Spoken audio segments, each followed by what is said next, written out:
নমস্কার বন্ধুরা, আমি অর্পিতাস কিচেনে আপনাদের সকলকে স্বাগত জানিয়ে আজকে আর একটা নতুন রেসিপি নিয়ে হাজির হয়ে গেছি। আজকে আমি বানিয়েছিলাম দুধ শুক্তো।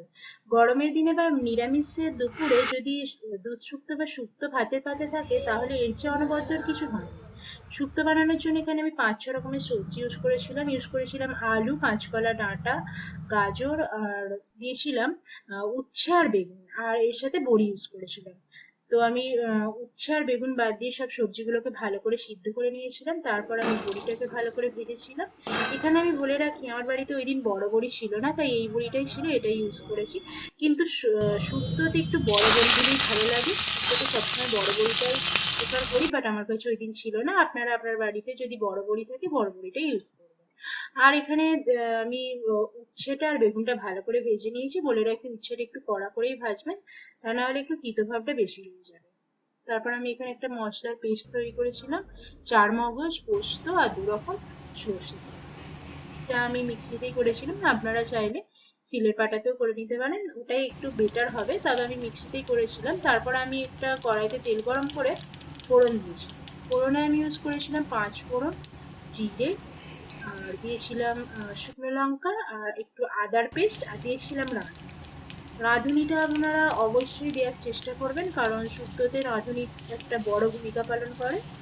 আর রাঁধুনিটা স্কিপ না করাই বেটার হবে, শুক্তোতে রাঁধুনিটা দিলে একটা টেস্টটাই আলাদা হয়ে যায়। তো তারপর সব ফোড়নটা ভালোভাবে আমি ভেজে এখানে আমি ওই সিদ্ধ করে রাখা সবজিটা দিয়ে দিয়েছি। এখানে আমি বলে রাখি, আমি যে পাত্রে সিদ্ধ করেছিলাম সবজিটা, ওর যে জলটা ছিল ওই ওই জলটাই আমি ইউজ করেছিলাম। আপনারা চাইলে অন্য গরম জল ইউজ করতে পারেন, বাট ওই জলটা দেওয়াটাই বেটার মনে হয়। তো তারপর আমি দিয়েছিলাম পরিমাণ মতো হলুদ, নুন আর চিনি। দেওয়ার পরে ভালোভাবে মিশিয়ে একটু ফুটলে আমি দিয়ে দিয়েছিলাম ওই পেস্ট করে রাখা মশলাটা, যেখানে ছিল চারমগজ, পোস্ত আর সাদা কালো সর্ষে। মশলাটা ভালোভাবে দিয়ে ভালোভাবে মিশিয়ে নিয়ে একটু ফুটতে দিতে হবে। ফুটলে তারপর আমি এখানে দুধ দিয়েছিলাম 1 কাপ। আমি এখানে গরুর দুধই ইউজ করেছিলাম, কিন্তু আপনারা চাইলে আপনারা আমুল দুধও ইউজ করতে পারেন, যেটা গুঁড়ো দুধ হয়, ওটা আপনারা গরম জলে গুলে ইউজ করতে পারেন। তো আমি ওখানে গরুর দুধই ইউজ করেছিলাম। তারপর ওটা ভালোভাবে ফুটে আসলে ভেজে রাখা সবজিগুলো দিয়ে দিচ্ছি, উচ্ছে আর বেগুন আর বড়িটা।